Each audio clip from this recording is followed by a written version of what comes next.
Today, Tuesday, April 28th at 7:35. And this is Get Soft. You heard it. Get Soft in the morning. And little action overnight. Looks like oil got a rise. I guess things going on over in Iran, not Iran, Iran. And yeah, so that sort of thing going on. And let's get out of. I was trying to find a trade here in my XFA, but I didn't really see anything lining up. And so the story of the day is crude oil now up over $100. This is the 1 hour. I didn't even really look at the news. I'm sure it's something. Oil production slumps despite higher prices, market talk. Oil prices hit 110, which I think that's probably Brent, which they would probably. So Reuters, you should say Brent crude. So it's 110 Brent. It's not the light sweet. But Brent is over 110, and then, blah, blah, blah. Profits rises on sales growth. I don't know what the hell that is. But anyway, so that is likely what's going on. So oil up over $100, and it is kind of causing the NASDAQ a little trouble. The NASDAQ is down 300, but if you notice, the Dow is actually up. The ES is down 42, and the Russell is getting hit a little bit. Again, a lot of those Russell stocks,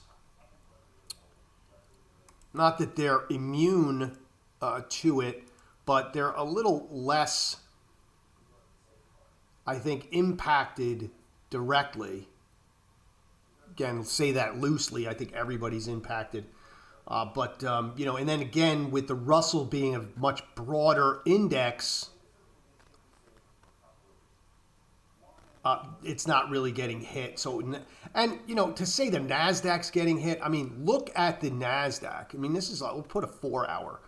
Look at the NASDAQ since breaking all-time highs. It not only just broke the highs, I mean, we're 1,000 plus higher than the all-time highs. So, the fact that we're down 300 points, look, it could get even uglier. It might be 600, but even still, put it in perspective, to be down, less than 1.1% after this move, and we're up well over a little less than 1,000 points at this point, past all-time highs. I mean, what did you think was going to happen? Not that it's good that oil's over 100, but what the hell did you think was going to happen? We've been chopping around and drifting higher for the last week and a half, 2 weeks. So since basically the beginning of April, look at these April lows, which is March 30th. So you can't even really call them the April lows, but you look at these lows. I mean, the move from here at 22,943 all the way to, I don't even know, it's 27,500 or something. It's insane. An insane amount of move. So it stands to reason that something like this, or some news cycle that's not favorable over there, is going to cause this kind of reaction. So I'm not surprised, to be honest. I kind of embracing it a little bit. I think it's worth it that we actually are. And then let's drill down a little bit in here on the NASDAQ. The problem is that as I start to drill down in here, I'm not really finding much. The fact that we were able to fall through basically every support, at least short term,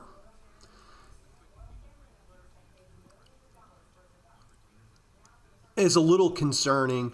And then we did have a shot at possibly here, and we kind of sliced through that pretty quickly. So the next spot you're going to want to look at is down near these 27,086.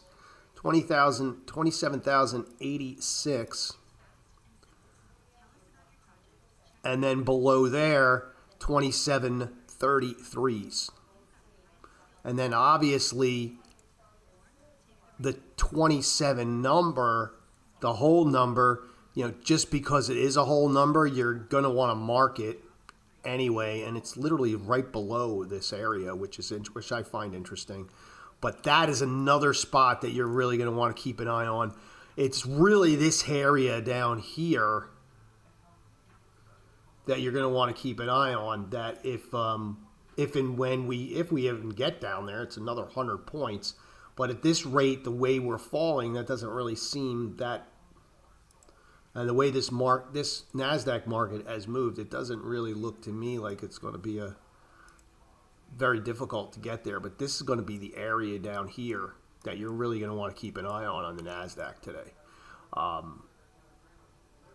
And then all things remaining the same, then, obviously if the news cycle turns even more negative, chances are that this is off the table, right? So you're going to want to hope that the news cycle pretty much dissipates, and then at that point, you got a good shot at possibly getting long down in here. So that's kind of the story overall here in the NASDAQ, and that's really all you got today. And then as you start to drill in, and even in a 5-minute, doesn't even show up. It's on the 15-minute is where these even show up. So, again,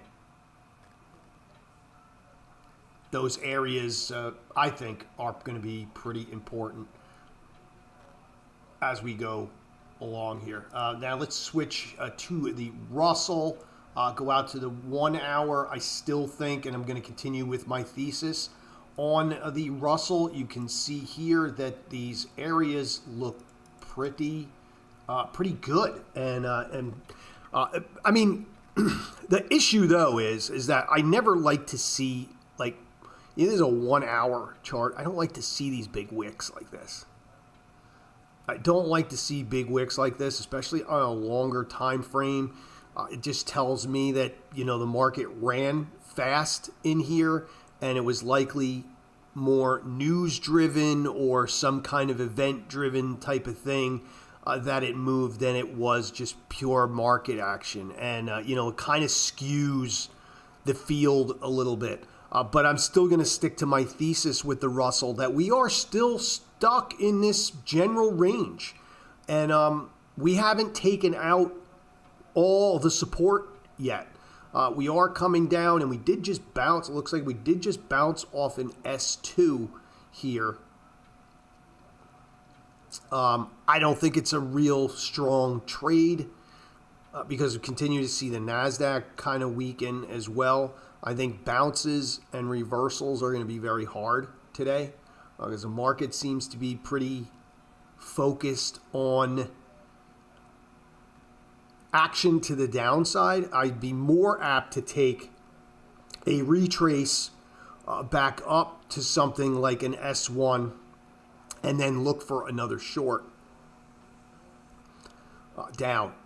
So anyway, that's just what I'd be looking for. Again, today, just looking at the overall price action. And then if we go down to a 5-minute, you can see that we did get what I usually call is like that natural bounce. That natural bounce at these support areas. And the thing about these areas is that they're a little tricky because when you do, in fact, get a bounce, sometimes it's not anything tradable.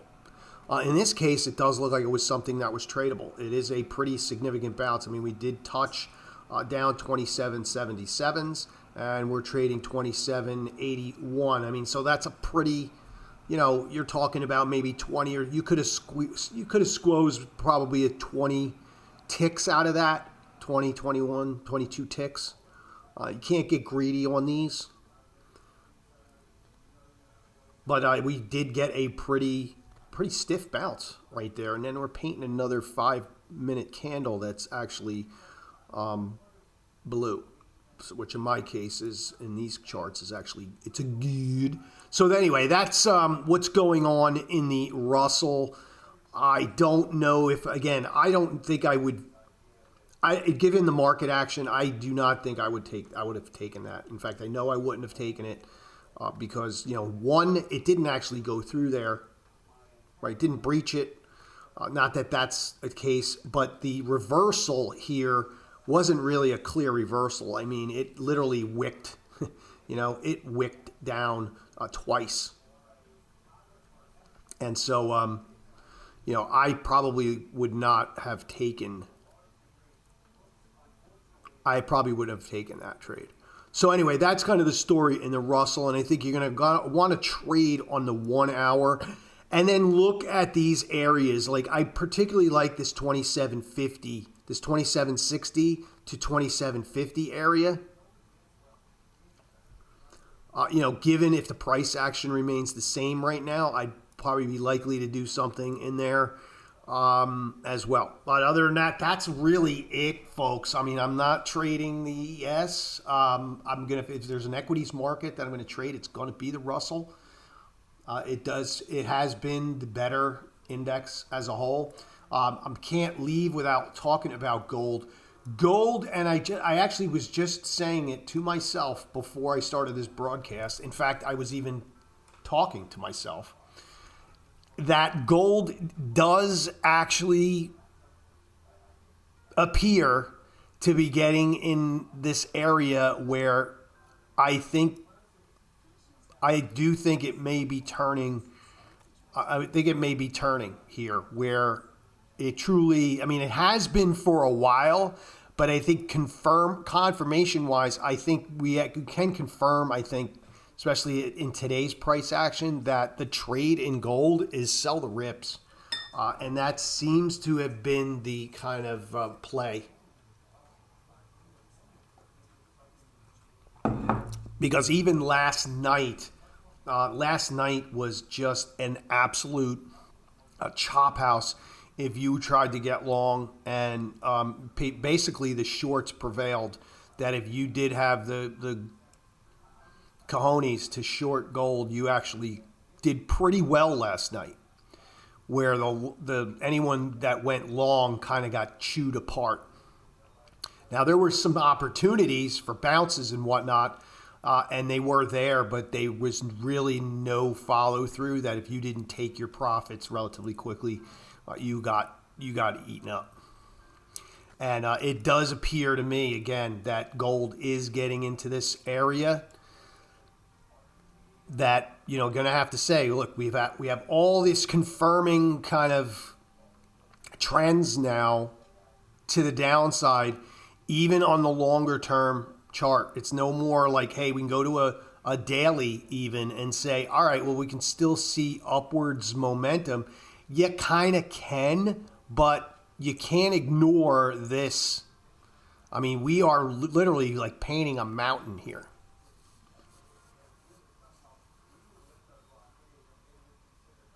We are absolutely painting a mountain in gold. And, you know the story about taking the elevator up and off the side of the building down. And that's usually how it rolls. And I gotta play it how I see it. And if I was trading gold, I am going to be a sell the rip in gold. And you can see it does not look particularly good for gold. And there is definitely an inverse correlation going on right now. And I'm just going to go to a 5-minute. You can see even on the 5-minute, it is just, and there's definitely an inverse correlation with gold and crude oil at the moment. So, and that with that, and it's almost like you can see that people are going to need to sell gold to pay for their crude oil, pretty much.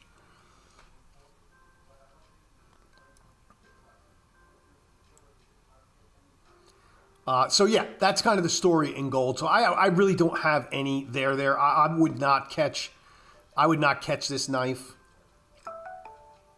at all personally. Would not even fathom to think about catching this fallen knife right now, because it does not look good for the gold there. As far as other stuff and other commodities, copper is looking very interesting to me. I don't really have a trade. I do like copper down in this 570 area. Problem is with copper, I don't really like trading copper the future. I'm not a big fan of trading copper options, and so what do I do is really only one thing you can do. It's Freeport-McMoRan is really the only thing that I use, and there goes the NASDAQ to our 86s, which, I mean, again, with this falling like this, I'm not even going to touch it. So I don't know, I kind of like that 57 area in copper, and I would probably take a stab at something long there, short term, for a bounce. And then like going into other things, I think you're going to see the grain markets pick up. They had a pretty good day yesterday, and the reason they're going to pick up, and I think you're going to see some decent price action in these, is there's a lot of drought going on. All right, Chicago wheat hits highest in nearly 2 years on weather concerns. There's a lot of drought going on in the Midwest where the stuff grows. Corn had a pretty big day yesterday. Wheat as well, and it was all related to the drought type of thing, or like the potential. I don't think it's drought yet, but there's a huge amount of concern that they're on the brink of it, where it's going to be, and that's usually the speculation stages here, right? Those speculation stages kind of set in and create price action in these commodities, and so I think there's going to be some plays here, and I think it's a good shift if you're trading some of the other stuff that's been moving, the gold, the NASDAQ, the equities, even crude oil, and you're kind of looking for something a little slower, but maybe with a little bit more potential price action as well. I think the grains are going to be a good place. I always particularly like the soybeans over the others. I never really liked trading wheat. Wheat seems very thin, in my opinion, trading it in the past. And corn, even when the price action is good in corn, it's still awful. And then generally soybeans kind of trade a little bit better than most the other two. And they usually get better volume as well. And so I think you're going to find some good spots here in soybeans. And I particularly like, looking at this, I like these areas down here for potential long. More specifically, this area here looks the best, 1186.60. And I'm going to go ahead and put an alert in here that if we pull back there, a lot of touches there. And we do seem to have made some decent support there with a move up.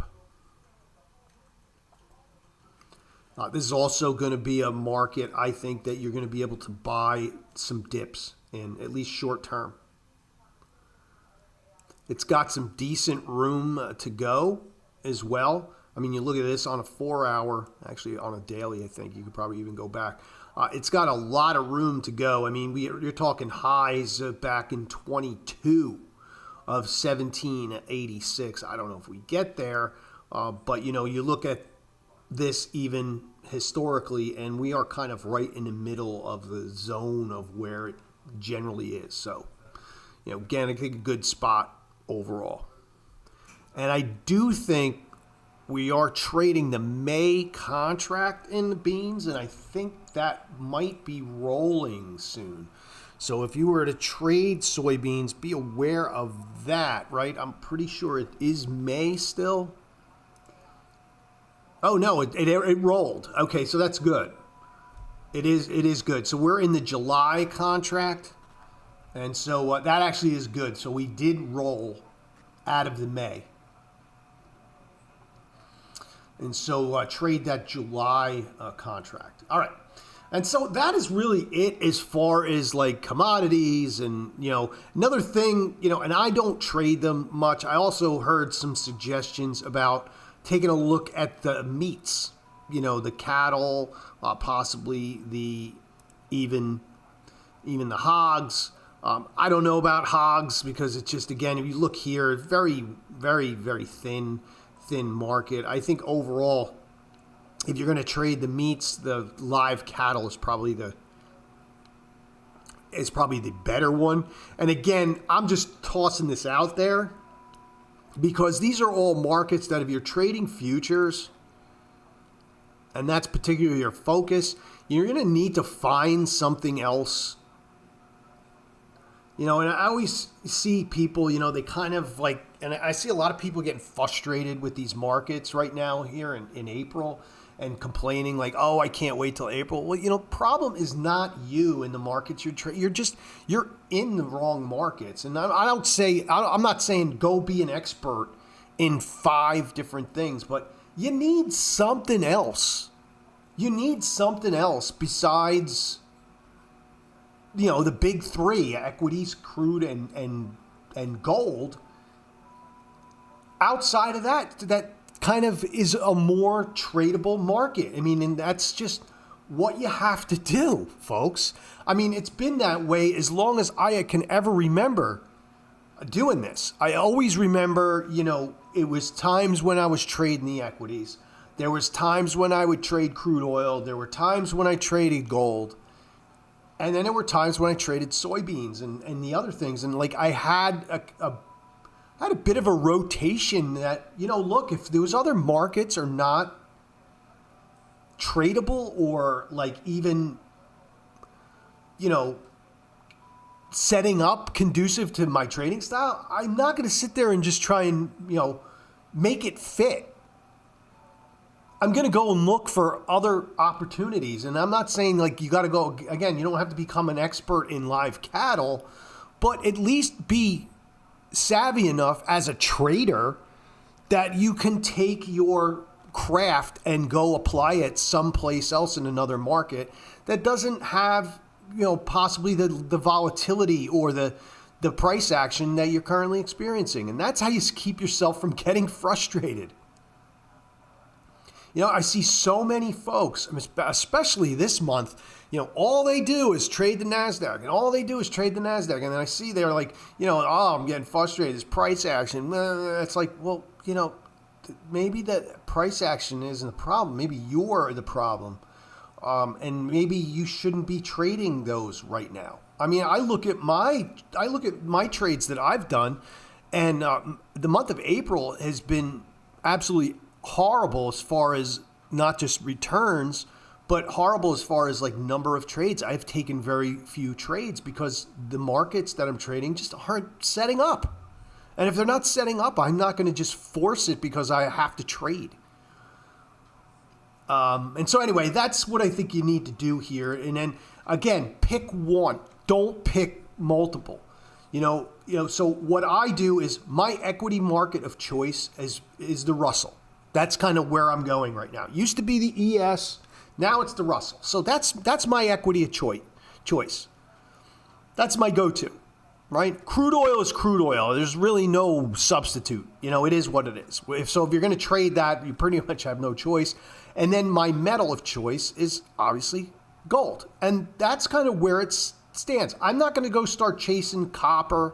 I'm not going to go start chasing silver or platinum or these others. I mean, those are the ones that I'm doing. And then I'm actually going to now start doing soybeans and trading soybeans again because I used to trade it. And for years, it was kind of the last couple of years, it's been pretty shitty.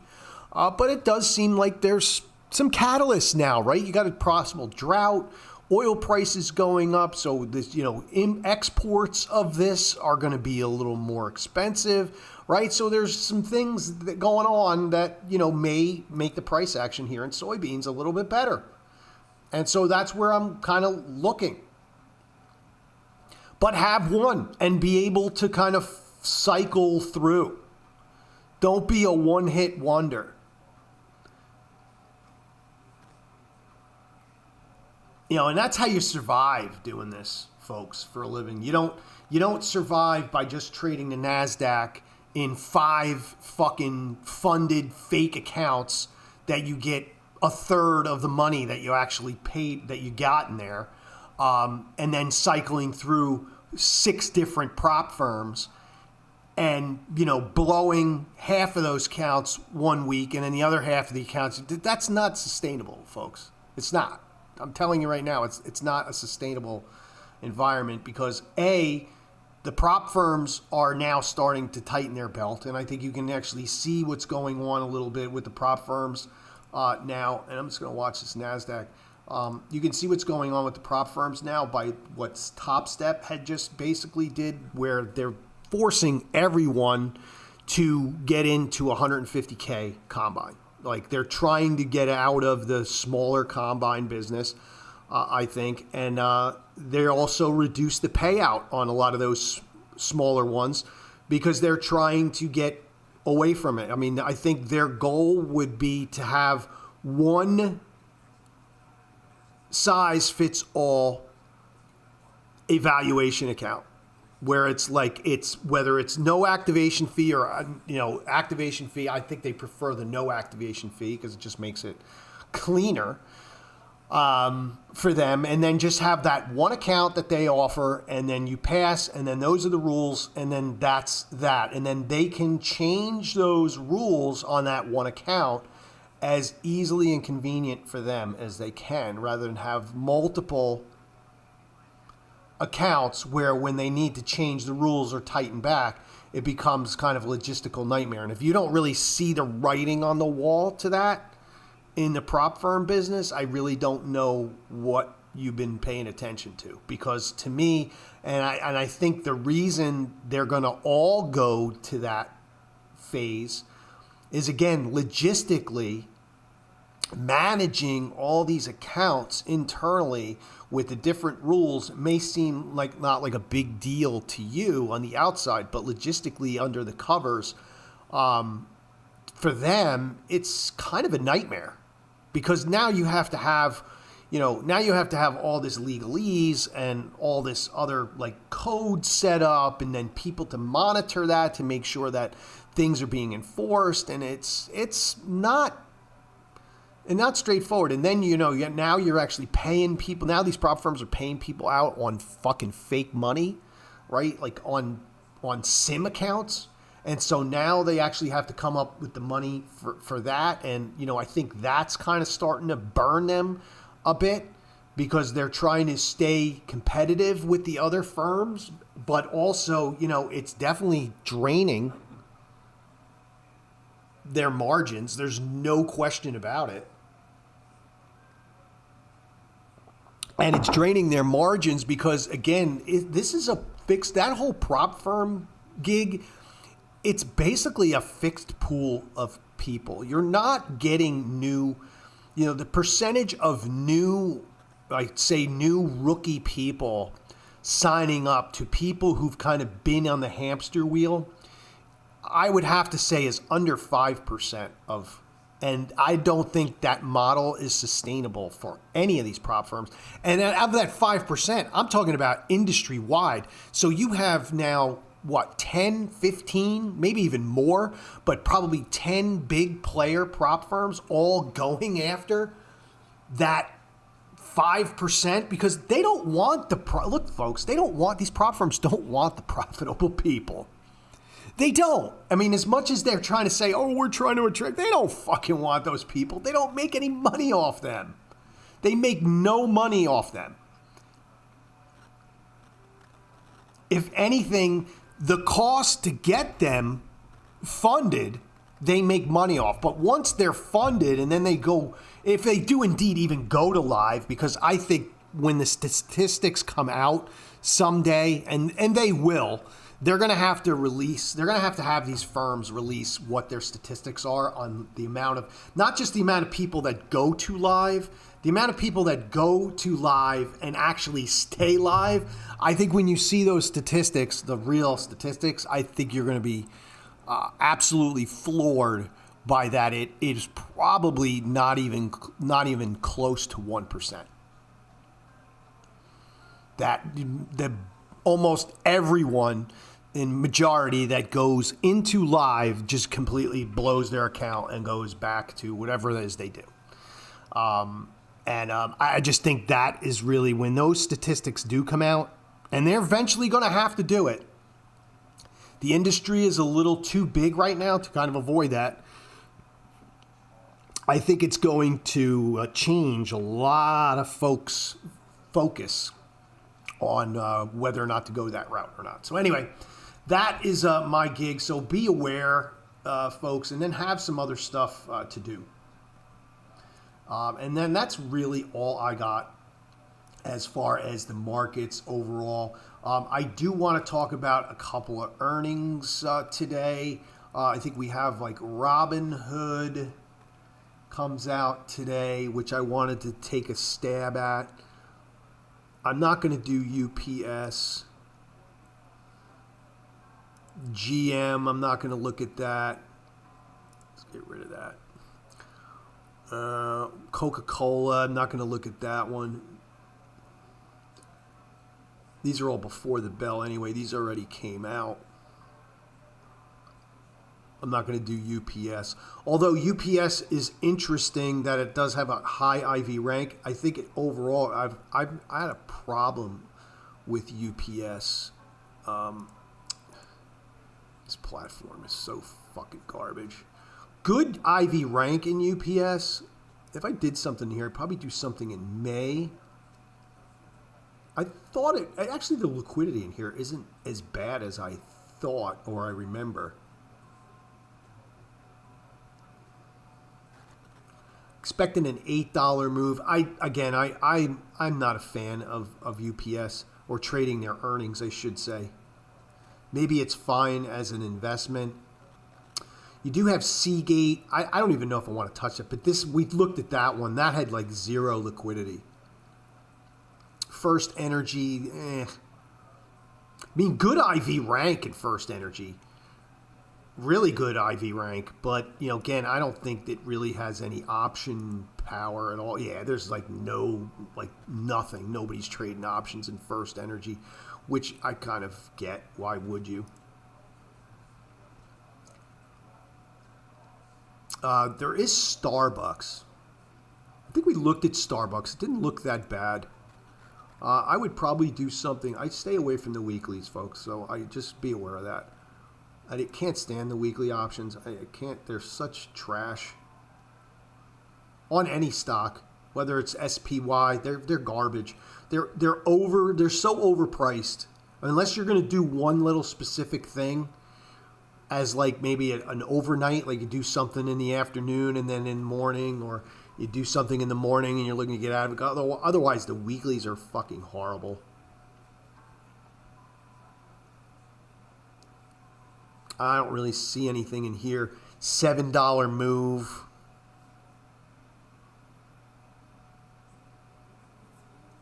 $65 IV rank. The implied volatility is actually not that good, though. The implied volatility out here in May is actually under 50. And then if you go out to June, it's 37. So I don't think there's really any there in Starbucks. So I ain't going to touch that. Yeah, let's look at Robinhood. I kind of like this one for a trade. I'm going to stick with the Mays. And the thing I like about Robinhood right now is that pattern day trade rule, right? I think that's going to have a pretty good positive impact for them because you're going to have a lot of jackasses out there with $3,000 and $4,000 accounts that are going to start trading like assholes because you're basically going to give them the green light to trade like dicks, and I think it's going to be good for them because you're going to have probably 100,000, maybe 200,000, even more assholes out there churning the shit out of their accounts trading options and whatnot, probably options because likely it won't be stocks. But they'll be trading options because that's really the only place they're going to be able to get leverage with that such a little amount of money. And they're going to learn real fast that the option market is not fucking very forgiving at all. That it's worse. And then, I think it's going to be good for Robinhood, but it's going to be bad for people with small accounts. Kind of like this trade here, and it's the one standard deviation. Is Iron Condor. I almost squeaked my voice. The one standard deviation Iron Condor, and I kind of like this one. And this is what this one looks like. Yeah, I kind of like that. Oh, what happened? What happened? Oh no, what'd I do? Why did it do that? Why does it do that with that stupid thing? It's a crap. But then I go to that and it goes away. What the fuck? I don't know, man. This platform seems to be getting worse and worse. I swear to God, it does. Like, it used to, I don't know. I don't know. It used to be nice, and it seems like it's just getting worse. Every time I try to use it, it just seems like it's getting worse. Like, this used to be nice. It used to, like, show you the and I have no positions in Robinhood, and the fact that this isn't even showing that there's nothing profitable in here, I don't get it. It's like, what are you doing? And then this is like, green. I mean, what the fuck is this? I mean, this tells me that this is just not work. This platform's just not working. Garbage. Fucking garbage, dude. Absolute garbage. Anyway, I do like this trade though, and regardless of what this says, you kind of have a good band in here. You're within the one. This is a one standard deviation, so it's kind of right in the wheelhouse. It is skewed a little delta positive. This will probably change. This probably won't be delta positive because it is off about $2.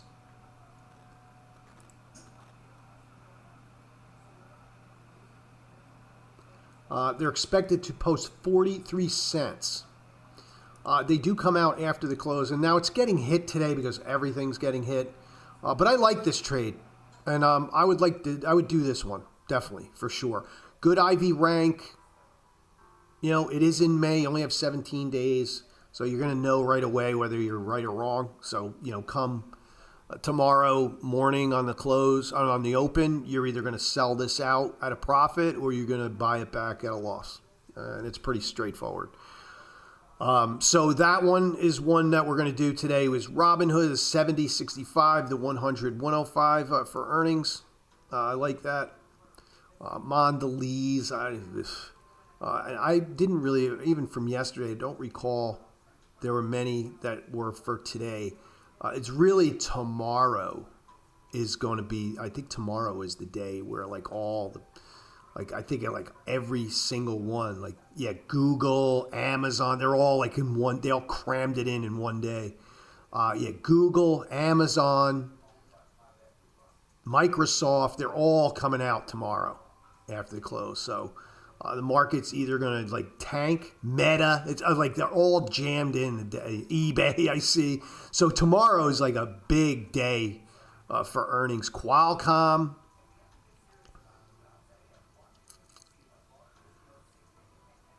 So, yeah, so tomorrow is a big, big day. Big day after the close. So again, we're either going to get smoked by bad earnings, or you know, the earnings are going to be good, and you know, it will help things. Given if oil stays at or about where it is, so that's it. Just Robinhood. That's it. That's all I got. And so that's it. Short session today again. And all I do have to say is, you know, trade them tight. And we are still kind of under pressure here on the NASDAQ. All right. And